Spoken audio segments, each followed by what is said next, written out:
content de vous voir. Je suis content de vous voir. Est-ce qu'on peut s'asseoir?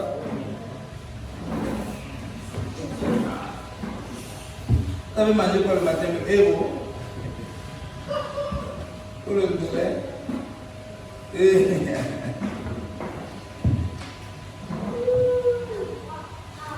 Thank you, Lord Jesus Christ.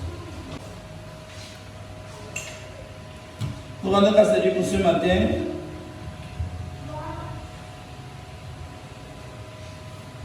Et le privilège que nous avons de nous retrouver encore.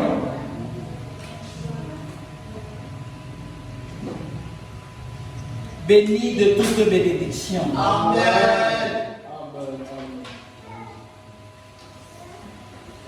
Dimanche passé, nous avons commencé un enseignement sur la grâce et la paix. Et nous avons dit que c'est une figure qui est omniprésente dans les épîtres de l'apôtre Paul et que nous retrouvons aussi chez l'apôtre Pierre. Dans 2 Pierre chapitre 1 verset 2, que la grâce et la paix nous soient multipliées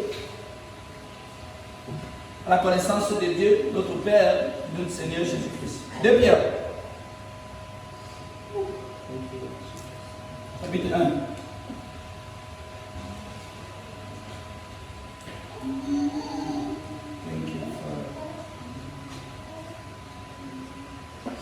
Ok, dans 2 Pierre, le chapitre 1, le verset 2, l'apôtre Pierre nous dit que la grâce et la paix vous soient données en abondance par la connaissance de Dieu et de Jésus, notre Seigneur.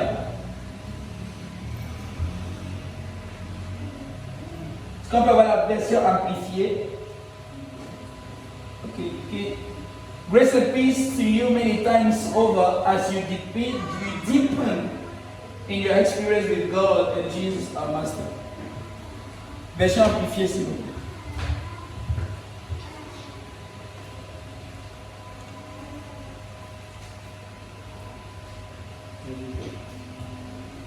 Okay. Grace and peace, that sense of spatial and spiritual well-being, be multiplied to you in the truth, the intimate. Okay. Que la grâce et la paix, ce sens spécial du bien-être spirituel, nous sommes multipliés dans la véritable, dans la connaissance intime de Dieu et de notre Seigneur Jésus-Christ.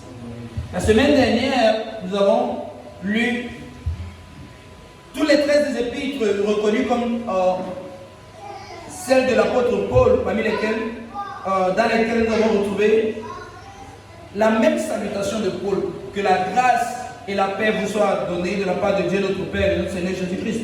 2 Thessaloniciens 1, 2, non, 1 Thessaloniciens 1, 1, 2 Thessaloniciens 1, 2, Galates 1, 3, 1 Corinthiens 1, 3, Romains 1, 7, 2 Corinthiens 1, 2, Philippiens 1, 2, Éphésiens 1, 2, Philémon 1, 3, Colossiens 1, 2, Tite 1, 4, 2 Timothée 1, 2, 2 Timothée 1, 2, 1 Timothée 1, 2 et 2 Timothée 1, 2. Donc tous ces épîtres qui ont été écrits par l'apôtre Paul, il utilise le même langage, que la grâce et la paix vous soient multipliées, vous soient données de la part de Dieu notre Père et de notre Seigneur Jésus-Christ.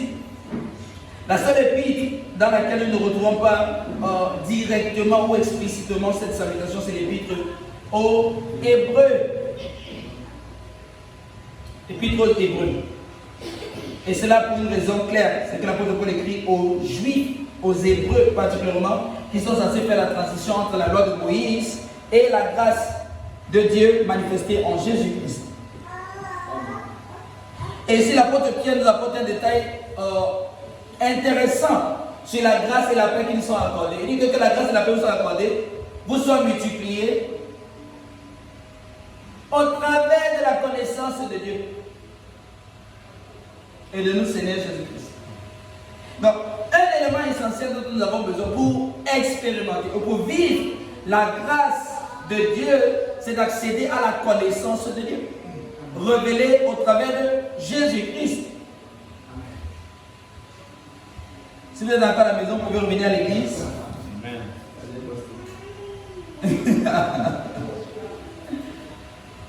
C'est-à-dire laisser la tête à la maison.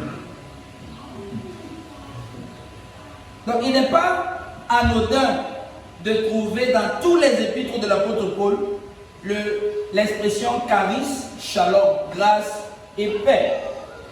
Donc, l'homme qui a reçu le mandat d'éduquer le monde entier, l'homme qui a reçu le mandat d'éduquer les païens sur la grâce de Dieu, l'homme qui a reçu le mandat d'éduquer le monde sur l'évangile de Christ, sur la révélation de Jésus-Christ, le bien-aimé fils de Dieu, croit dans le Saint-Esprit. Lorsqu'il utilise une construction pareille, nous ne devons pas penser que c'est quelque chose de simple, nous ne devons pas nous dire que c'est quelque chose, une simple salutation. Non.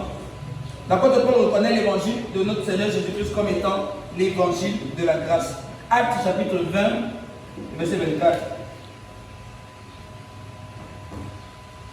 Et après nous allons lire Jean 1, le verset 16 et 1 Pierre 5, 10.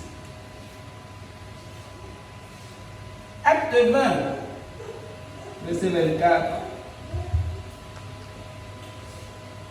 Mais je ne fais pour moi-même aucun cas de ma vie comme si elle m'était précieuse, pourvu que j'accomplisse ma course avec joie et le ministère que j'ai reçu du Seigneur Jésus-Christ, d'annoncer la bonne nouvelle de la... Donc, le Seigneur Jésus-Christ a eu 12 disciples lorsqu'il était sur la terre, mais la mission qu'il leur a donnée était précise et était limitée. Donc, lorsque le Seigneur Jésus-Christ appelle l'apôtre Paul, ce n'était pas pour compléter les 12 pour qu'ils fassent 13. Parce que voyez-vous, les 12 savent que leur apostolat est entièrement différent de l'apostolat de Paul. Raison pour laquelle, lorsqu'ils ont donné les conditions de celui qui doit remplacer Judas, il fallait que ce soit un témoin oculaire de Christ depuis le baptême de Jean jusqu'à sa résurrection entre les morts. Et Paul ne remplit pas ces critères, donc ne peut pas faire partie de leur apostolat parce que Paul n'était pas au baptême de Jésus-Christ par Jean-Baptiste.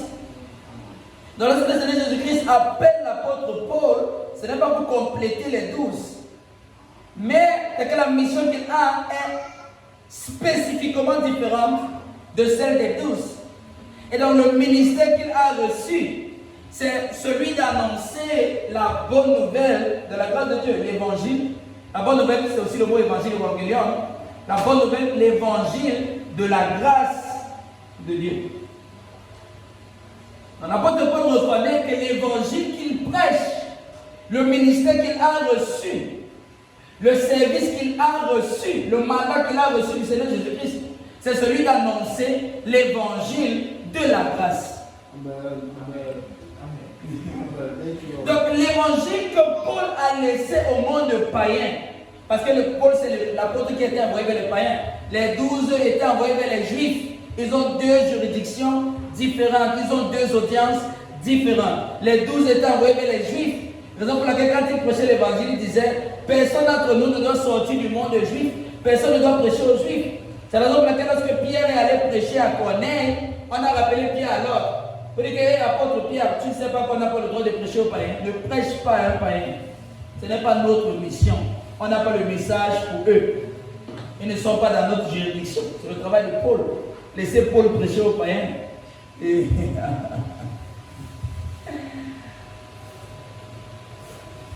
Donc c'est Paul qui a reçu le message qui devait s'adresser aux païens. Et les païens, c'est nous. Ou bien vous êtes juifs.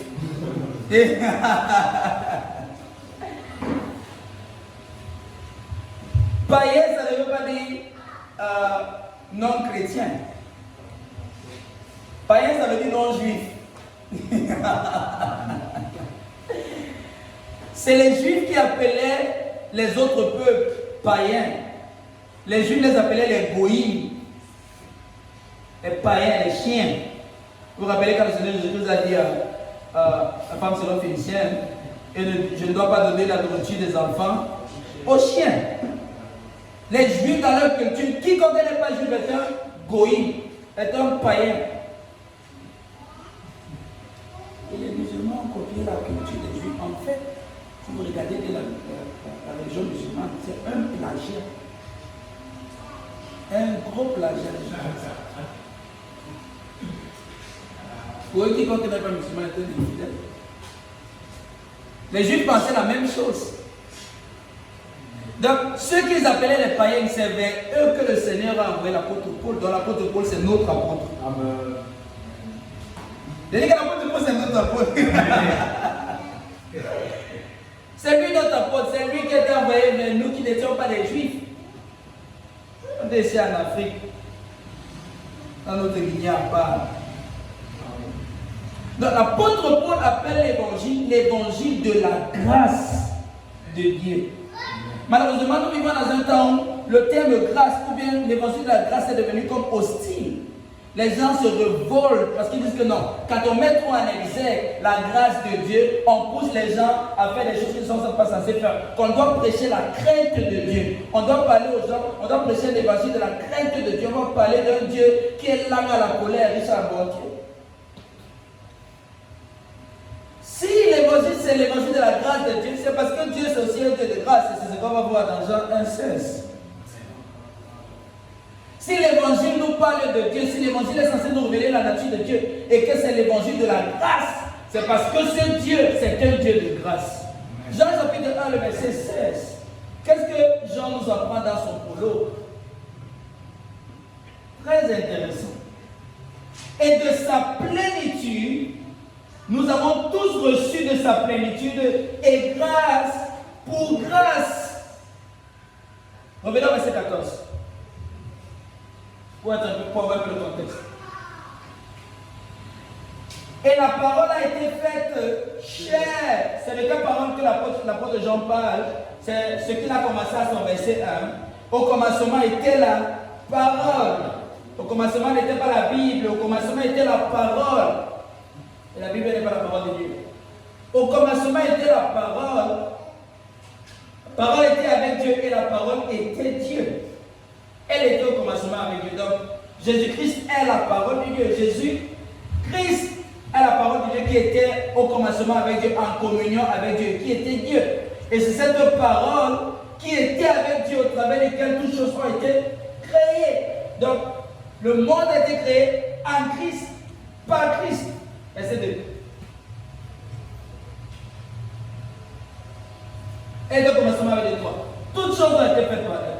Et rien de ce qui n'a été fait n'a été fait sans elle. Ça, c'est le verset 3. Tout chose a été fait par elle, par la parole, n'est-ce pas? Donc, par Christ. Et rien de ce qui a été fait n'a été fait sans elle. Donc, c'est cette parole qui a incarné la chair au verset 14.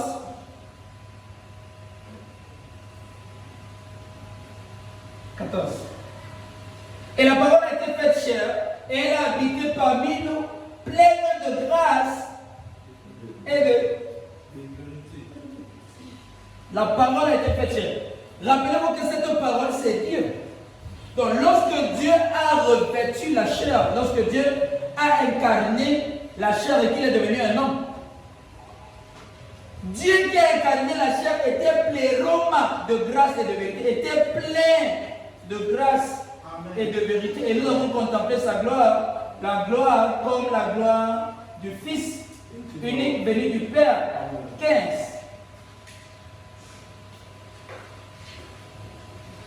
Jean lui a rendu le témoignage, c'est écrit, c'est celui dont j'ai dit, celui qui vient après moi m'a précédé quand il était avant moi. 16. Et nous avons tous reçu de sa plénitude. On parle de la plénitude de Dieu. On parle du pléroma de Dieu. Jean parle de ce dont Dieu est entièrement constitué dans son être intérieur. Jean parle de tout ce qui constitue Dieu dans sa nature. Et que de tout ce que l'homme a pu recevoir, de tout ce que l'homme a pu recevoir, de ce Dieu de grâce, c'est la grâce. Et après la grâce, c'était encore la grâce. Et comme pour la grâce, c'était encore la grâce. Donc, il est question de l'évangile de la grâce qui parle de Dieu ou qui parle du Dieu de grâce. Amen. Donc, si nous voulons prêcher l'évangile et que le caractère de la grâce de Dieu n'est pas mis en exergue, nous avons tordu l'évangile de l'apôtre Paul, nous avons tordu l'évangile de Jésus-Christ. Parce que le Dieu dont il est question dans l'évangile de la grâce est un Dieu de grâce, un Dieu qui est rempli de grâce, un Dieu qui après la grâce donne la grâce, un Dieu dont toute sa plénitude c'est la grâce, et qui après sa grâce n'a pas autre chose que sa grâce. C'est pour ça que si à la personne. Si à la fin des temps, il n'y a plus de grâce, dans cette grâce n'était pas tout ce dont Dieu était rempli. Donc ça veut dire qu'après la grâce, il y avait autre chose que la grâce. C'est pour ça que penser qu'à la fin, il y a les gens qui vont expérimenter la colère de Dieu par la grâce de Dieu, c'est croire que Dieu n'est pas entièrement pléroma de sa grâce. C'est croire que Dieu n'est pas entièrement pléroma de sa grâce. Mais s'il est pléroma, s'il est entièrement rempli de sa grâce et que tout ce que l'on peut recevoir, c'est sa grâce, et que même à la fin, rappelez-vous que le mot fin fait usage, le mot fin est à référence à Chronos. Le mot fin a pour référence le temps. Or, le Dieu éternel n'est pas limité par Chronos. Le Dieu éternel n'est pas limité par le temps. Ça veut dire que s'il est le Dieu de grâce, la grâce dont il est constitué, dont il est éternel, ne sera pas limitée par Chronos. Donc même à la fin des temps, il reste la grâce. Que mon frère donne ta vie à Jésus, demain peut être trop tard. Trop tard comment? On parle de quel Dieu? Trop tard pour qui? Pour le Dieu de grâce qui n'est pas limité par Chronos, qui n'est pas limité par le temps chronologique. Sa grâce ne sera plus là demain. Quel est mon frère? Si tu meurs, il n'y a plus la grâce pour toi. Ah bon? Donc la mort a le pouvoir de limiter la grâce. C'est quand ça devient trop beau qu'on se dit que non, ce n'est pas incroyable. Et quand ce n'est pas croyable, c'est là où ça devient l'évangile. Parce que l'évangile, ce n'est pas facile à croire. Vous pensez qu'on voulait tuer Paul, pourquoi? Parce que c'était trop facile à croire. L'homme à abattre dans tous les livres des Actes et des Apôtres, on a même oublié les 12. Qui les cherchait encore? Paul était devenu la cible. Quel évangile ça?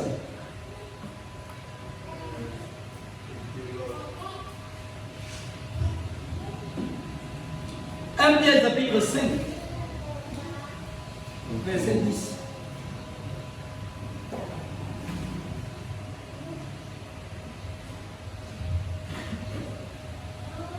Même Pierre, vers la fin, a commencé à comprendre beaucoup de choses. Le Dieu de toute grâce.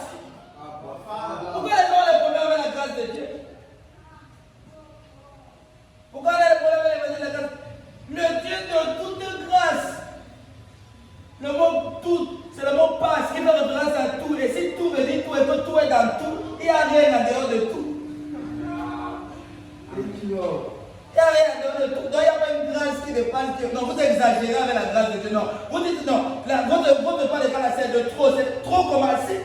Tout, si tout est dans tout, c'est qu'il n'y a rien en dehors de tout. Donc on ne peut pas exagérer la grâce de Dieu parce que il n'est pas le Dieu d'une grâce, il n'est pas le Dieu de deux, il n'est pas le Dieu de la deuxième chance, le Dieu de la troisième chance. Seigneur, donne-moi une deuxième chance, Seigneur. Seigneur, donne-moi encore une chance pour réussir. Il n'est pas le Dieu de deux chances, il est le Dieu de toutes les chances. Parce qu'il est le Dieu de toute grâce, le Dieu de toute grâce, qui vous a appelé à Jésus-Christ, à sa gloire éternelle. Là où le bas blesse. Dieu nous a appelés à sa gloire éternelle. L'apôtre Paul dit ça mieux. Vous avez été appelés à partager la gloire de Jésus-Christ. Donc le Dieu de toute grâce est tellement gracieux que ce qu'il fait, c'est ce que personne ne peut faire. Il partage sa gloire éternelle. Ah, que Dieu ne partage pas sa gloire. Ah bon? Le Dieu de toute grâce qui nous a appelés, il nous a calés, il nous a identifiés en Jésus-Christ. En Christus. Il nous a identifiés en Jésus. Donc pour Dieu, nous sommes en Christ. À sa gloire éternelle, après vous devez souffrir un peu de temps, vous perfectionnera lui-même. Vous affermira. C'est le terme stérilisant. Donc, c'est le Dieu de grâce qui va nous stériliser. Vous fortifiera et vous rendra inébranlable.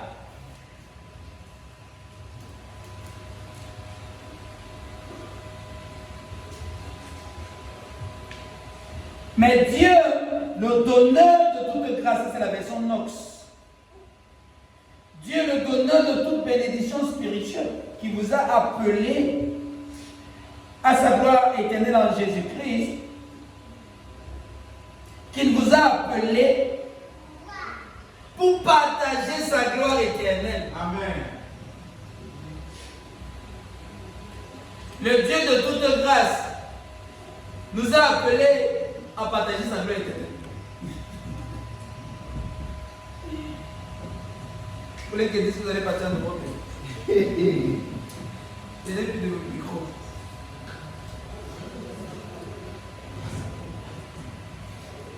Le Dieu de toute grâce qui vous a appelé en Jésus-Christ pour partager sa gloire éternelle. Vous pensez que les chrétiens sont d'accord avec ça? Que Dieu nous a appelés pour partager sa gloire éternelle. Sa gloire éternelle, c'est ce que Dieu partage avec nous. Amen.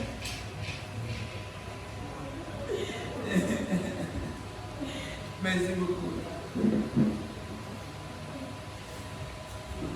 Lui-même vous rendra parfait. Vous rendra affermi, vous affermira, stérizo, et nous sommes dans l'année stérizo et Christus. Fortifiera, vous donnera lui-même la maîtrise, la stabilité et la force. Lui-même, après votre courte souffrance, vous restaurera, vous établira, vous fortifiera et vous donnera une fondation ferme. Donc, l'une des raisons pour laquelle souvent beaucoup de chrétiens ne sont pas établis, ne sont pas fortifiés, ne sont pas fermes, c'est qu'il manque la notion de la grâce de Dieu et du Dieu de grâce. Les chrétiens traitent souvent avec Dieu comme s'ils étaient en train de traiter avec un homme d'affaires. Les chrétiens traitent avec Dieu comme s'ils sont en train de traiter avec un tyran, avec un homme sévère, avec un homme qui ne jure que par ses principes et rien d'autre. Et que chaque fois que ses principes sont violés, mon frère, tu ne vas pas le reconnaître. On dirait le Dieu qui nous est présenté dans la loi de Moïse. Si tu fais, je vais faire. Et si tu ne fais pas, je ne vais pas faire. Mais beaucoup ne sont pas accoutumés au Dieu de toute grâce. On a l'impression que Dieu traite avec nous en fonction de notre performance, en fonction de ce que nous sommes capables de faire, en fonction de tout le bien qu'on a fait ou en fonction du mal qu'on a fait. Raison pour laquelle de temps en temps les chrétiens sont ébranlés, instables dans leur foi. Aujourd'hui ils sont chauds, demain ils sont froids. Et ils se disent que c'est ça qui jauge et c'est ça qui détermine leur position en Christ. Il a pu jeûner aujourd'hui, il n'a pas pu jeûner demain, il se dit que la puissance a diminué, la puissance a augmenté. En fonction de ce que lui fait. On dirait donc que nous sommes le centre de notre vie chrétienne. On dirait que notre relation avec Dieu dépend de nous, dépend de ce que nous sommes capables de faire, dépend de ce que nous sommes capables de produire. Et alors cette instabilité, parce qu'on ne connaît pas le Dieu de toute grâce et on ne comprend pas l'évangile de la grâce. On a plutôt l'évangile qui nous présente ce que nous sommes censés faire, pas ce que Dieu a déjà accompli. Or, dans la bonne nouvelle, on ne te présente pas une condition. Dans la bonne nouvelle, on t'annonce quelque chose qui s'est déjà produit. Et que tout ce que tu peux faire, c'est de l'accepter. Hello. Donc, Pierre nous apprend quelque chose d'intéressant. C'est le Dieu de grâce qui pourra nous affermir. Si nous n'avons pas compris la grâce que Dieu est, si nous n'avons pas compris la notion du Dieu de la grâce, nous serons en train de traiter avec un Dieu. Et dans cette relation, notre performance sera le point déterminant. Et comme nous ne serons pas tous les jours performants, comme nous ne serons pas au top tous les jours, comme parfois nous pourrons être emportés par les circonstances de la vie et les situations qui pourront nous préoccuper, on pensera que notre vie chrétienne, qui dépend de ça, sera tout le temps en train de chuter ou sera en train de se relever en fonction de ça. C'est pour ça qu'on va penser que parfois la présence de Dieu avec nous, parfois la présence de Dieu n'est pas avec nous. En fonction si on a été super 5, 3 fois 5, 2 fois 5, 1 fois 5 ou pas 5 du tout. Mais nous avons besoin de comprendre que Dieu est un Dieu de grâce et que l'évangile, c'est l'évangile de la grâce. Galates chapitre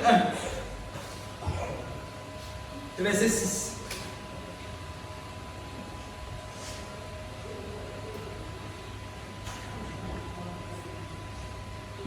prêcher à Galate, il va prêcher l'évangile. Et qui est l'évangile de la grâce? Mais il y a les juifs qui sont arrivés à Galate, ils ont commencé à expliquer que non, vous voyez, le salut n'est pas aussi simple comme vous le pensez. Ne croyez pas que ça suffit seulement de croire que Jésus, vous devez obéir à la loi. Et les gars ont commencé à donner l'attention à ces choses. Et ils ont commencé à être emportés loin de l'évangile.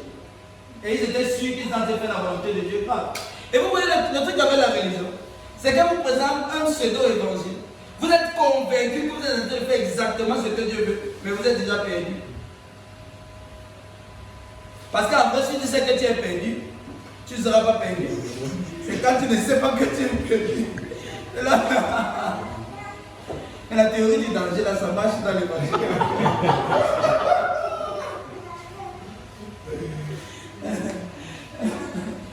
L'apôtre Paul écrit, je m'étonne que vous vous détournez si promptement de celui qui vous a appelé par la grâce de Christ. La grâce de Christ. King James First Managed. Oui, c'est comme parfois. Amplify, n'est-ce pas? Ok. Je suis étonné et extrêmement irrité que vous vous détournez si rapidement de votre allégeance et que vous désertez celui qui vous a appelé par la grâce de Christ pour un autre évangile, un évangile contraire et différent. Dieu nous a appelés par quoi? Par la grâce de Christ. Donc ce n'est pas ta vie que tu as donné à Jésus là qui a fait que...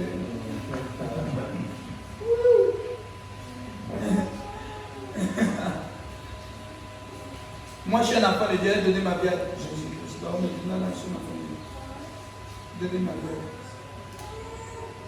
Ce n'est pas ton donner ta vie à celui là qui a fait de toi l'enfant de Dieu.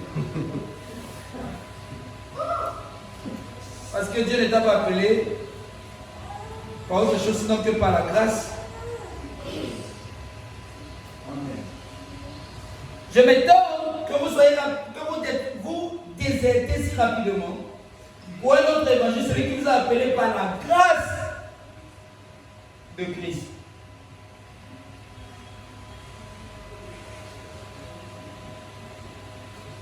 Donc,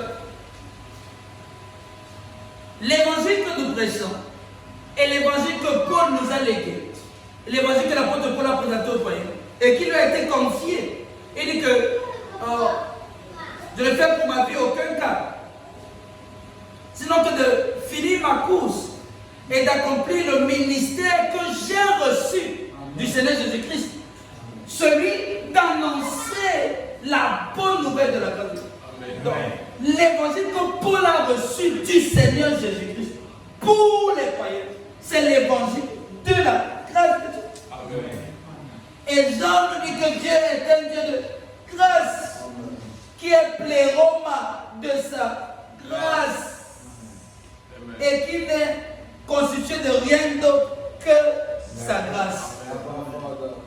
Dieu est extrêmement gracieux. Amen. Et si tu veux définir une autre caractéristique de Dieu, si ça ne cadre pas avec la grâce de Dieu, c'est une fausse image de Dieu que tu as. Et cette fausse image de Dieu que tu as va te voler ta paix. Parce que voyez-vous, lorsque nous comprenons la grâce de Dieu, lorsque nous expérimentons la grâce de Dieu, lorsque nous laissons nos cœurs être influencés par l'action de Dieu, notre cœur est en paix. Amen. Pourquoi est-ce que les chrétiens sont tellement tourmentés? Pourquoi est-ce que les chrétiens sont tellement tourmentés vis-à-vis de leur relation avec Dieu? Ils n'ont pas compris la grâce de Dieu. Leur relation avec Dieu est oscillante, vacillante, ça monte, ça descend. Aujourd'hui ils sont chauds, demain ils sont froids. Aujourd'hui ils sont en paix avec Dieu, demain ils ne sont pas en paix avec Dieu. Si vous regardez bien, ils n'ont pas compris le Dieu de grâce et tout tourne autour de leur performance. C'est l'évangile de la grâce, du Dieu de la grâce, qui nous a appelés par sa grâce, qui nous a justifiés par sa grâce, qui nous a sanctifiés par sa grâce, qui nous a inclus dans la vie trinitaire de Père et Fils Saint-Esprit par sa grâce. Du début à la fin, il n'a pas consulté nos performances.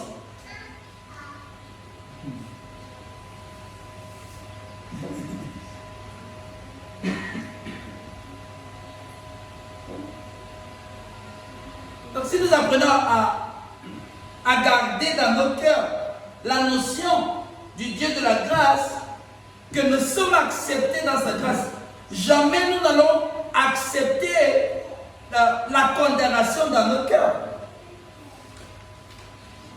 Jamais nous allons accepter que nous sommes rejetés, nous allons croire que nous pouvons être rejetés par Dieu ou que nous pouvons être acceptés devant Dieu sur la base de nos œuvres, sur la base de notre performance, sur la base de notre sanctification ou sur la base de ce que nous avons donné. C'est une image corrompue de Dieu. Romains chapitre 5, verset 1.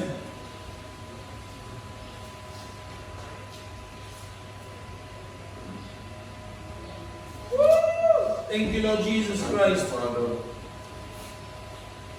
Étant donc justifié par la foi, nous avons la paix avec Dieu par notre Seigneur Jésus-Christ. Chapitre 4, revenons un peu voir le problème de la justification. Verset 4.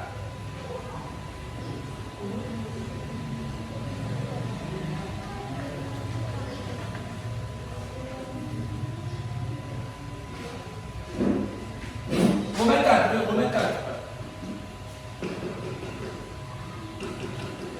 Parce que la justification elle-même, c'est la grâce de Dieu. Nous ne sommes pas justifiés par nos œuvres. Quand dirons-nous donc qu'Abraham, notre père, a obtenu selon la chair? 5. Non. On est au verset 4. Ok, lisons, continue. Si Abraham a été justifié par les œuvres, il a sujet de se glorifier, mais non devant Dieu. 3. Car, quand il est écrit, Abraham a cru en Dieu et cela lui fut imputé à justice. 4. Or, celui qui a fait une œuvre, le salaire est imputé, non comme une grâce. Donc, pour essayer de ressentir cela, le concept de la grâce de Dieu. Celui qui a fait une œuvre, le salaire lui est imputé, non comme une grâce, mais une chose due. 5. Or, à celui qui ne fait point d'œuvre, mais qui croit à celui qui justifie l'impie, sa foi lui est imputée à justice. 6. De même, David exprime le bonheur de l'homme à qui Dieu impute la justice sans les œuvres. Donc, pour essayer de ressortir quoi ici là? Le fait qu'Abraham a été justifié sans ses œuvres, parce qu'il a cru en Dieu, Dieu le considère comme juste. Et le fait qu'il ait été justifié sans ses œuvres, pour lui que ce n'est pas un salaire parce qu'il ne l'a pas mérité, mais c'est la grâce de Dieu. Donc nous sommes justifiés par la grâce de Dieu. Nous sommes taillés soudés par la grâce de Dieu. Nous sommes élevés au standard pour nous tenir devant Dieu sans complexe d'infériorité, sans complexe de péché, sans complexe de souillure, mais comme des personnes qui sont acceptées devant Dieu. C'est par la grâce de Dieu. Amen. Donc, regardons maintenant au chapitre 5, le verset 1. Étant donc justifié, c'est quoi? La grâce. Amen. Étant donc justifié par la foi, c'est ça qu'on peut l'appeler la grâce de Dieu. Notre justification par la foi, justifié pas parce que nous avons fait une œuvre juste, justifié pas parce que nous sommes trois fois saints ou 2 ou 1 fois. Justifié pas parce que nous sommes trop bons, mais justifié par la grâce de Dieu, justifié par la foi, c'est la grâce de Dieu. Étant donc justifié par la foi, nous avons la paix avec Dieu pendant le Seigneur Jésus-Christ. Donc, la conséquence immédiate de l'expérience de la grâce de Dieu, c'est la paix. Chaque fois que ton cœur est troublé, si tu peux te poser et te calmer, tu es en train de perdre conscience. Tu es en train de lâcher prise sur la notion de la grâce de Dieu. Parce que la grâce de Dieu gardera toujours ton cœur en paix. Amen. Si c'est le manque, tu oublies que ton Père Père qui a donné Dieu de grâce t'aime tellement qu'il ne te laissera pas dans le marbre et tu commences à paniquer parce que tu te dis que tu ne pourras pas réussir. Si c'est une erreur que tu as commise et que ton cœur est emporté par la condamnation, tu oublies qu'il n'y a maintenant plus de condamnation pour tous ceux qui sont en Christ. Si c'est la peur du danger, tu oublies que la présence de ton Père ne t'a jamais quitté et que ses anges ont le devoir de te servir. Alors tu te dis que tu n'es pas en sécurité. Donc ton cœur commence à lâcher prise sur l'éveil, sur la conscience de la notion de la grâce de Dieu. Ça veut dire que si nous gardons tout notre temps, notre cœur ouvert à la notion de la grâce, nous serons toujours dans la paix. Donc ce que la grâce pourvoit, la paix préserve. Ce qui est pourvu par la grâce de Dieu est préservé par la paix.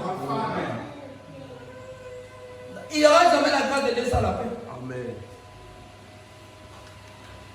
Donc, chaque fois que tu descends, chaque fois que tu as l'impression que la vie ne va pas, tu es perturbé, tu es en train de louper la notion de la grâce de Dieu. Donc nous sommes justifiés par la foi. Et tant que justifiés, pour l'intéressant, il ne parle pas de ce que nous devons faire, il te décrit un état des choses.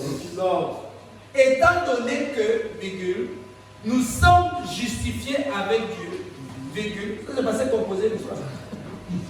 Étant donné que, virgule, d'accord, puisque nous avons été justifiés, acquittés du péché, déclarés irréprochables devant Dieu par la foi.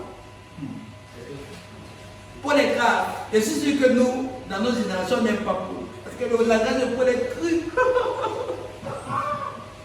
Paul dit que nous sommes irréprochables. Amen. Thank you, Lord Jesus. Je suis irréprochable devant Dieu. Amen. Irréprochable devant Dieu. Oh, pasteur, tu me dis quoi? Oh, vraiment, voulez-moi. Romains chapitre 5, verset 1. Étant non irréprochable devant Dieu, je suis irréprochable.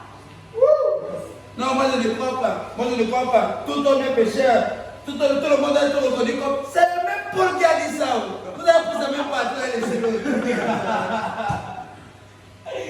Thank you, Lord Jesus. Amen. Étant non justifié par la foi, retenons le fait que nous avons la paix avec Dieu. Mon frère, j'ai une bonne nouvelle. Tu es en paix. Dieu n'est pas en colère contre toi. Il n'y a pas la colère de Dieu qui t'attend quelque part. Au bout du couloir, il n'y a pas la colère de Dieu. Parce que l'évangile qu'on présente de Dieu, ça ressemble déjà. Fais ce que tu veux là, comme tu crois que tu... À la fin, Dieu t'attend. Mon frère, Dieu ne t'attend nulle part. Dieu n'est pas en colère contre toi. Amen. Oh God, thank you, Lord. God is not mad at you. Thank you, Lord.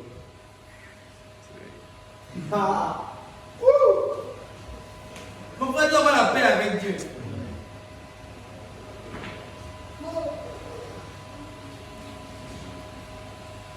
Nous avons avec un traité de paix. Amen. Amen.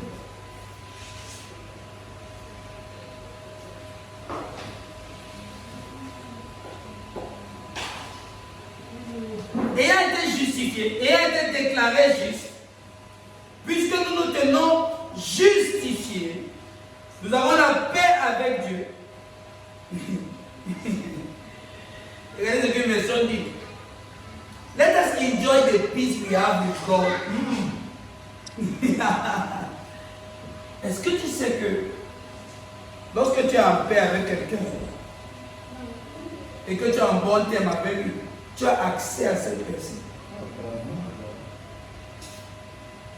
Quand tu as un bon thème avec quelqu'un, tu as accès à lui. Et donc, si tu as accès à une personne, tu as accès à toutes ses ressources. À tout ce qui t'expose. Et si nous sommes en paix avec eux? Et si nous sommes en paix avec eux?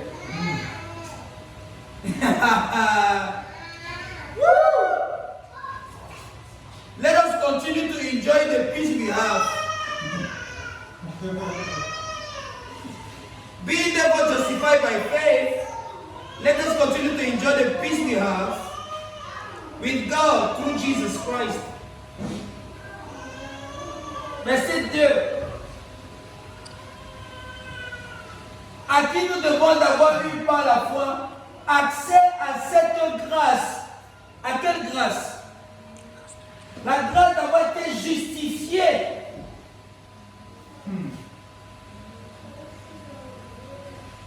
Dans laquelle nous demeurons fermes. Nous demeurons stérizo. L'année stérizo. Et nous nous glorifions dans l'expérience de la gloire de Dieu.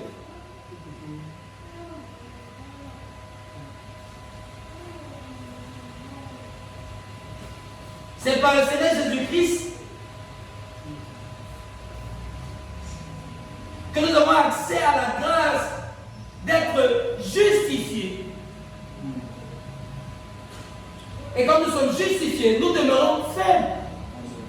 Donc, qu'est-ce que je disais tout à l'heure?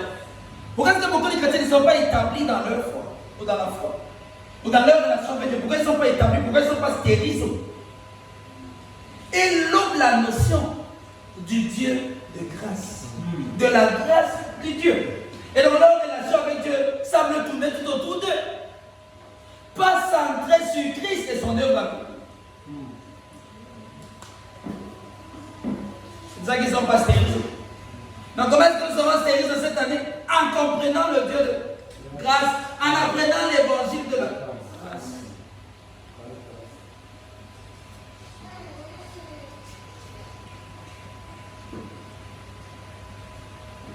By whom we have access by faith into this grace wherein also we stand. And rejoice in hope of the glory of God.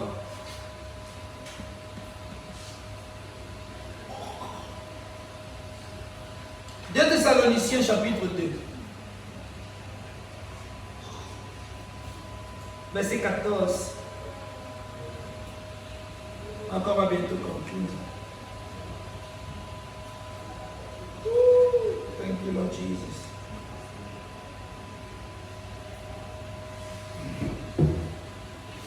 C'est à quoi il vous a appelé par notre évangile. On va maintenant verset 13.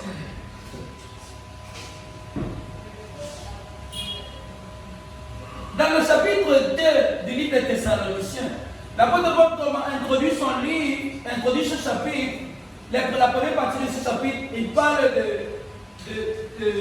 ce que les Thessaloniciens sont en train de vivre. Et ils étaient préoccupés en ce temps par la notion de la fin des temps. Là-bas dans le chapitre 2, l'apôtre Paul parle beaucoup de... Il est beaucoup plus eschatologique là-bas. Il parle de la fin du temps, la fin des temps. Mais une fin de temps que nous n'avons pas compris. Parce que c'était la fin de leur temps. Amen. Et beaucoup de nouvelles avaient circulé à ce moment-là sur la fin des temps. Et ça embrouillait les Thessaloniciens. Les Thessaloniciens commençaient à paniquer, ils avaient peur, ils vivaient dans l'incertitude. Et beaucoup de choses qui s'étaient dites à ce moment-là. Donc, leur foi commençait à être ébranlée avec la notion de la fin des temps. Pour leur permettre d'être un peu plus stable, pour leur permettre de se calmer, pour leur permettre de vivre pleinement la vie à laquelle ils étaient appelés. Regardez ce que Paul leur dit. Mais, lui, ce qu'on n'a pas dit, mais. Et ça compte, c'est important. En anglais, il dit quoi? But. Mais, quand il a fini d'expliquer, de corriger la fausse notion qu'ils avaient sur la fin des temps, pour leur dire avec précision ce qui doit se passer. Mais, pour nous, frères bien-aimés du Seigneur, nous devons à votre sujet rendre continuellement grâce à Dieu. Parce que Dieu vous a choisi dès le commencement pour le salut, par la sanctification de l'esprit et par la foi en la vérité. Pendant que les autres sont préoccupés sur ce qui va arriver et que beaucoup seront détruits parce que beaucoup seront perdus, Paul leur rappelle qu'eux, ils ont été appelés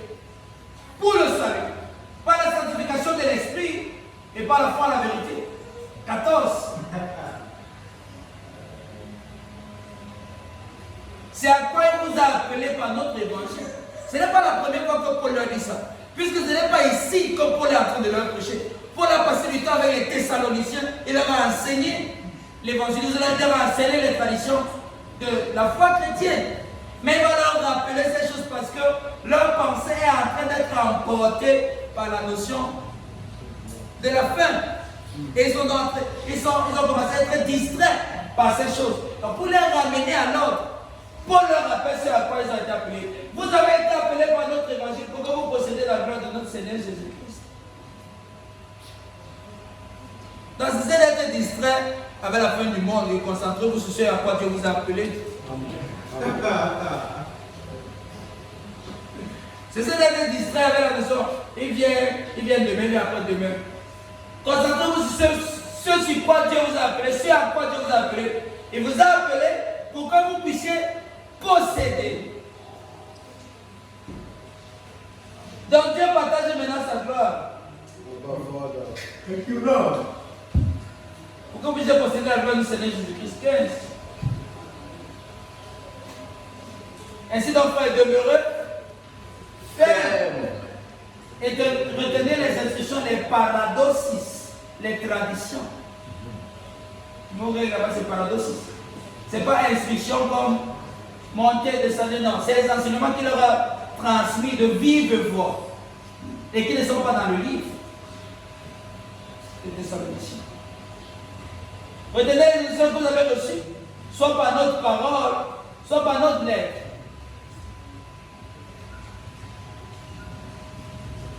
Que notre Seigneur Jésus-Christ lui-même, le Dieu de notre Père, qui nous a aimés et qui nous a donné par sa grâce, une consolation éternelle et une bonne espérance. Amen. 17. Au reste, frère, priez pour nous afin que la parole du Seigneur. Ah non, c'est le chapitre. Ok. Vous arrêtez au verset 16. Donc, la notion du mérite. Ok. Console vos cœurs et vous affermisse. C'est le Dieu qui nous a appelés par sa grâce qui peut nous servir. Amen. C'est pour ça qu'il est important de savoir. Vous êtes en Christ par la grâce de Dieu. Vous êtes appelés par l'évangile de la grâce à la grâce de Christ. He who have called you into the grace of Christ. That's how we're supposed to put it in Galatians. I marvel that ye are so soon removed from him that called you into the grace of Christ. Donc Dieu nous a appelés dans la grâce de Christ. Dieu nous a calés dans la grâce de Christ. La notion du mérite de quelque chose devant Dieu rend les chrétiens tellement instables. Parce qu'ils n'auront pas les performances suffisantes tous les jours pour mériter quoi que ce soit devant Dieu.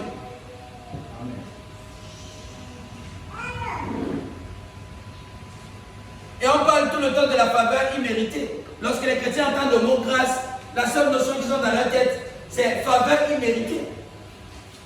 Malheureusement, ils n'attribuent pas cette faveur imméritée à tout. Ils pensent à la faveur imméritée lorsqu'on parle des choses matérielles. Mais les vraies choses spirituelles, ils veulent les mériter.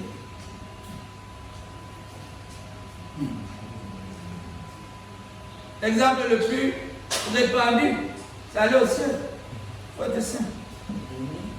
Tu n'es pas saint, tu ne parles pas. Mais la grâce, la faveur imméritée a disparu là-bas.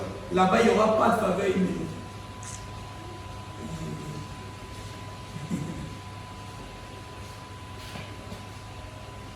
Ce sera si ta robe est blanche, si ta robe n'est pas blanche. Où est la faveur imméritée alors? Oh, ok, la faveur imméritée, ça s'applique simplement sur quand on devait avoir la promotion, ou bien on devait avoir le visa, ou bien on devait se marier, ou on devait avoir l'argent. C'est pour ça que dans leur deal, dans leur relation avec Dieu, beaucoup d'instabilité. Aujourd'hui, Dieu est content, demain, Dieu est patient. Ce ne sera pas inconditionnellement accepté et embrassé par Dieu. Et je vous dis, l'une des raisons pour laquelle beaucoup de gens fuient nos églises, c'est que l'image qu'on donne de Dieu est inférieure à l'image que beaucoup de pères ont.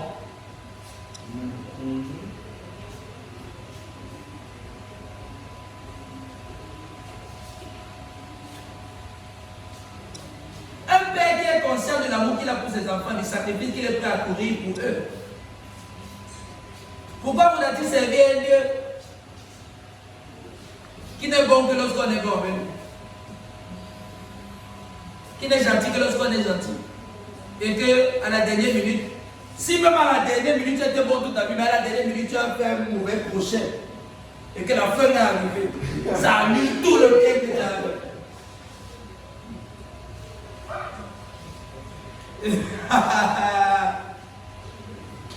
L'image que nous avons de Dieu, c'est important. Quand on présente un Dieu comme ça, c'est un besoin de laisser. Si ce n'est que ça va. Les êtres humains ont transcendé la peur de l'enfer. Sérieux, ça ne marche plus.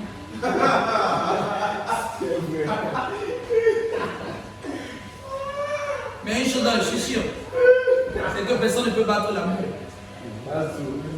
Yes, sir. Personne ne peut battre l'amour. Yes, sir.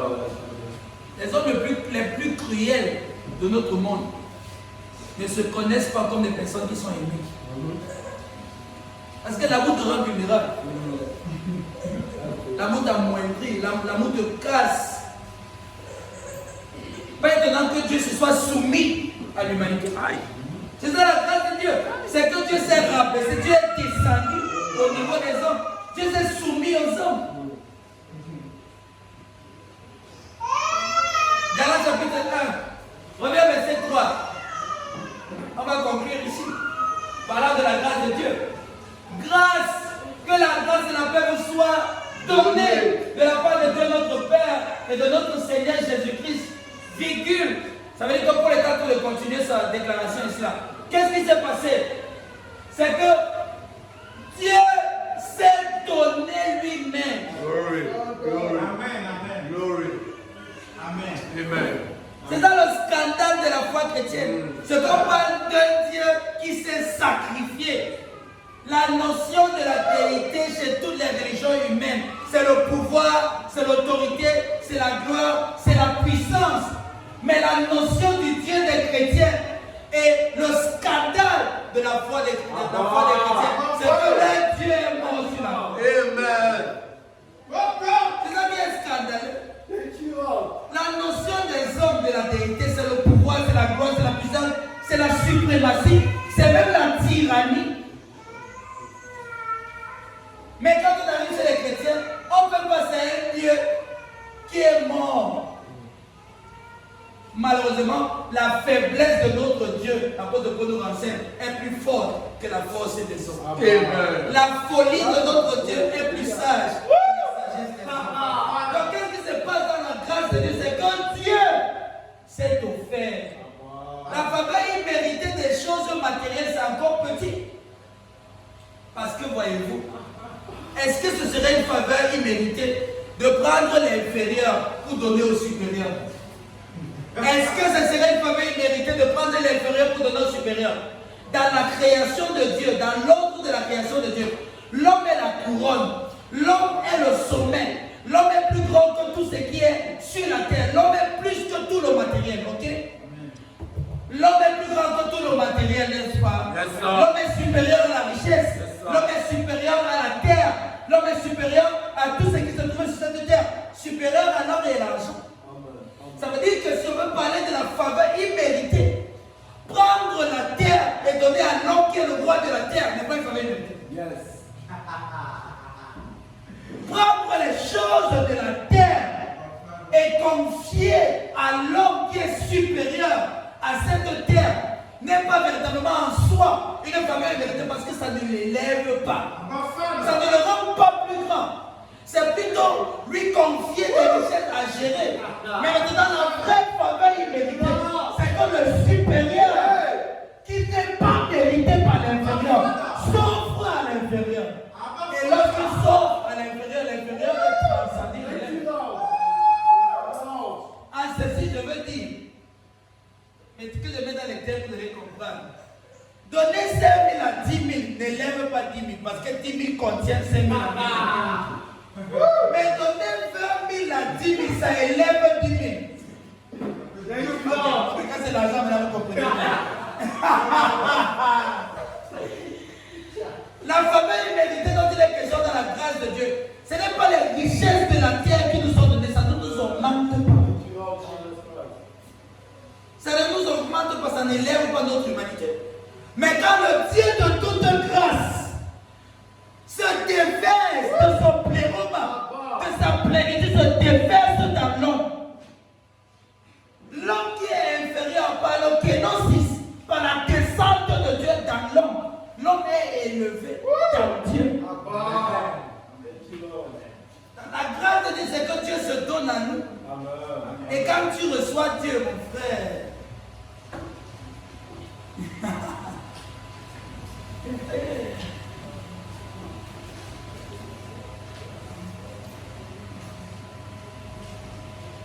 la grâce de Dieu, que la grâce et la paix vous soient données de la part de Dieu notre Père et de notre Seigneur Jésus-Christ qui a fait quoi? Il s'est donné lui-même. C'est ça le problème.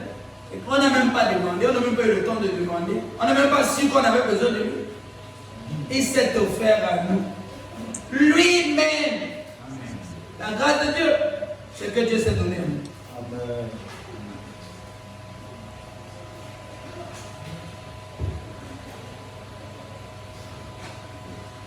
Qu'est-ce qui se passe quand Dieu se donne à l'homme?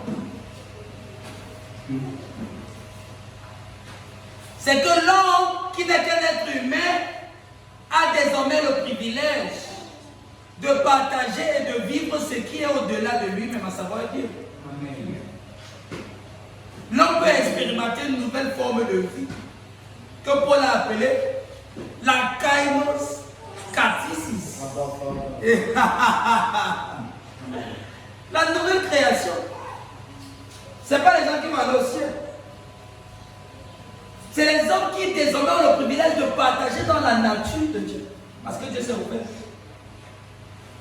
Qui peuvent désormais vivre la vie de Dieu dans le corps de l'homme.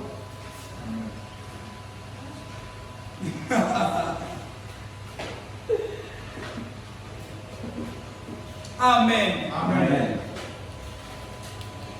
Donc nous avons besoin de connaître le Dieu de grâce.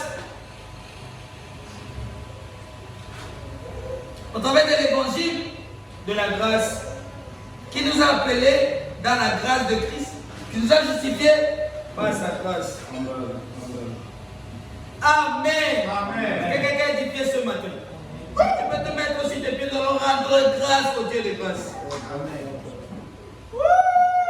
Thank you, Lord Jesus Christ.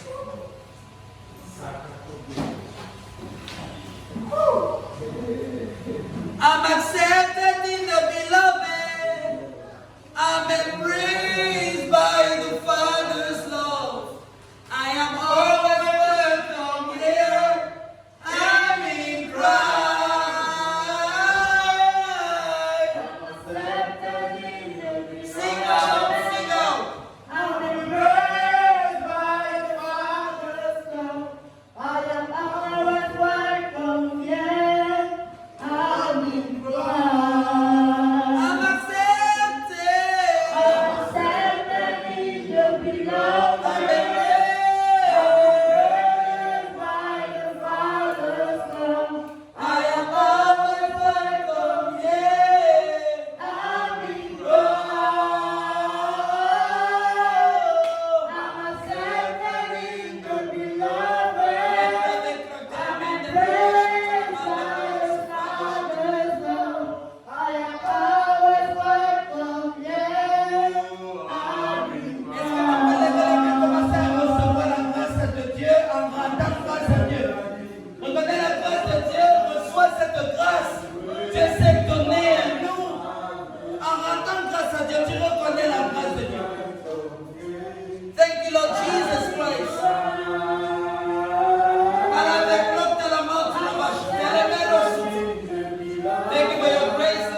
for you call us to experience your own glory, to experience your praise.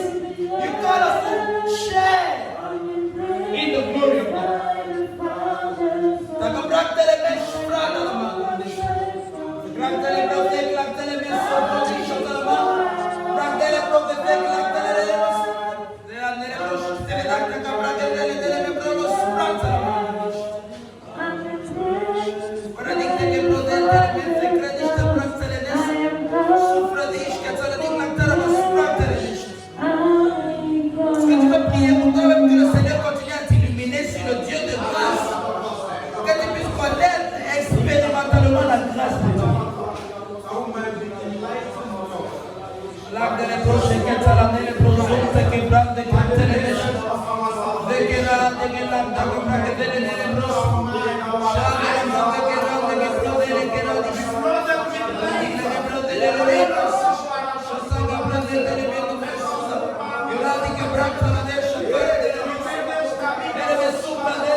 Je suis accepté, je suis béni, je suis justifié dans la grâce de Dieu, je suis sanctifié, glorifié, appelé dans la grâce de Christ. Je marche dans la paix, car j'ai la paix avec Dieu en Jésus-Christ.